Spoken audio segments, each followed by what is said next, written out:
தான் புருஷன் வேற ஒரு பொண்ணு கூட க்ளோஸா இருக்கத பாக்குற வேதிகாக்குமே பயங்கரமா ஷாக் ஆயிடுது. அவளுமே அங்க இருந்து வீட்டுக்கு போயிட்டு அவ ட்ரெஸ் எல்லாம் பேக் பண்ணிட்டு இருக்கா. அபினவுமே ரொம்ப ஹாப்பியா வீட்டுக்கு வரான். நம்ம கல்யாணத்துக்கு கிளம்புறதுக்கு இன்னும் 3 நாள் இருக்கு, அதுக்குள்ள நீ எங்க கிளம்புற அப்படின்னு சொல்லிட்டு கேக்குறான். என் தங்கச்சி கல்யாணத்துக்கு 2 நாளுக்கு முன்னாடி எனக்கு போலான்னு தோணுச்சு, அதான் நான் கிளம்பிட்டு இருக்கேன் அப்படின்றத சொல்றா.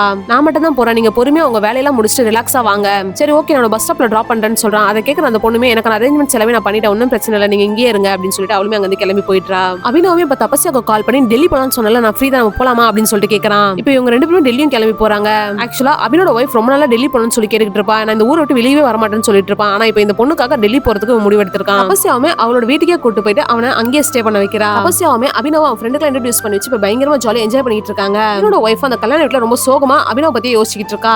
ஒரே ஏரியான்றதுனால வேதிகாவோட எக்ஸ் பாய் ஃப்ரெண்டுமே அந்த கல்யாணத்துக்குமே வந்திருப்பான். வேதிகாவுமே குடிச்சிட்டு அவன் எக்ஸ் பாய் ஃப்ரெண்ட் அந்த கல்யாணத்துல பயங்கரமா டான்ஸ் ஆடிட்டு இருக்கா. நடந்த விஷயத்தை என்கிட்ட சொல்லும் போல இருக்குன்றதுனால இப்போ எக்ஸ் பாய் ஃப்ரெண்ட் கிட்ட இப்ப நடந்த விஷயத்தெல்லாம் அவன் சொல்லிடுறா. கேக்குறான் எக்ஸ் பாய் ஃப்ரெண்டுமே இப்போ கொஞ்சம் கொஞ்சமா அட்வான்டேஜ் இருக்கும் ஆரம்பிச்சிட்டான். தபஸ்யாவுமே அபினவ விட நெருங்கி வரா. ஒரு கடத்துல அபினவுமே இதெல்லாம் தப்புன்னு சொல்லிட்டு புரிஞ்சுக்கிறான். அவங்களுமே அந்த டெல்லில இருந்து கிளம்பி இங்க வந்துட்டு இருப்பாங்க. அபினோட ஒய்ஃப் வேதிகாவுமே இப்ப வீட்டுக்கு வந்துட்டு இருப்பாங்க. வேதிகா பாக்குற அபினவுமே எல்லாம் ஒரு பைய தான் எடுத்துட்டு போனா, வரும்போது 3 பையோட வந்திருக்க அப்படின்னு சொல்லிட்டு பேசிட்டு இருக்கான். கூட வாழ பிடிக்கலன்னு சொல்லிருக்கலாமே, அதை விட்டுட்டு ஏன் இவ்வளவு விஷயம் நீ பண்ணி வச்சிருக்க அப்படின்னு சொல்லிட்டு கேக்குறா. எதை பத்தி பேசுற, உனக்கு யாரு சொன்னா அப்படின்னு சொல்லிட்டு கேக்குறா. அது நீ அந்த பொண்ணு போன வாரத்துல அந்த மால்ல பிளே ஏரியால விளையாடிட்டு இருந்தா நான் கண்ணால பார்த்தேன். லைஃப்ல ஏதோ கொஞ்சம் மிஸ் ஆகுற மாதிரி இருந்துச்சு, ரொம்ப போரிங்கா போச்சு. அப்பதான் அந்த பொண்ணு வந்தா. அவளுக்கு எனக்கு ஒண்ணுமே இல்ல, வேலை விஷயமா வெளியே போவோம். அந்த பொண்ணுக்கு இந்த ஊர் தெரியாததால ஊரை சுத்தி காட்டிட்டு இருந்தா, மத்தபடி வேற எதுவுமே இல்ல அப்படின்றத சொல்றான். போர் அடிச்சதுன்னு வேற ஒரு பொண்ணு கூட ஊர் சுத்தினா, அப்ப எனக்கு போர் அடிச்சா நான் என்ன பண்ணணும் அப்படின்னு சொல்லிட்டு இனிமேல் உங்க கூட வாழ முடியாதுன்னு சொல்லிட்டு அவளுமே அங்க வெளியே கிளம்பி போயிடுறா. அபினவுமே என்ன பண்றது தெரியாம உட்காந்துட்டு இருப்பான். அந்த நேரம் பார்த்து தபஸ்யாவும் அபினவோட வீட்டுக்கே வந்துட்டா. நீங்க 2 பேரும் இனியும் ஒண்ணா இருக்கணும்னு அவசியம் இல்ல, நான் வேதிகா கிட்ட சொல்லி எல்லாத்தையுமே நான் புரிய வைக்கிறேன், வேதிகா கிட்ட நான் பேசிக்கிறேன்னு சொல்லி வேதிகாவுமே கூப்பிடுறா. இதெல்லாம் பாக்குற அபினவுமே தபஸ்யா கிட்ட வேதிகா எந்த தப்புமே பண்ணல, அவளுக்கு பாய் ஃப்ரெண்ட்லாம் யாரும் இல்ல, நான் தான் போய் சொல்லிட்டு அப்படின்றத சொல்றான். அதை கேக்குற தபஸ்யாவுமே சிரிச்சிட்டு நீ தான் போய் சொல்ற, இதுல நீ பயப்படுறதுக்கு ஒண்ணுமே இல்ல, அவங்க லைஃபை பாத்துக்கிட்டாங்க, அவங்களுக்கு ஒரு 19 வயசுல பாய் ஃப்ரெண்ட் இருக்கான்னு நல்லாவே தெரியும், அவனோட Facebook ஐடியுமே நான் கண்டுபிடிச்சிட்டேன் அப்படின்னு சொல்லிட்டு ஆகாஷ் யாதவோட Facebook ஐடியுமே காட்டுறா. அபினவுமே என்னது நிஜமாலே ஆகாஷ் யாதவ்னு ஒருத்தர் இருக்கானு சொல்லி பயங்கரமா ஷாக் ஆயிடுறான்.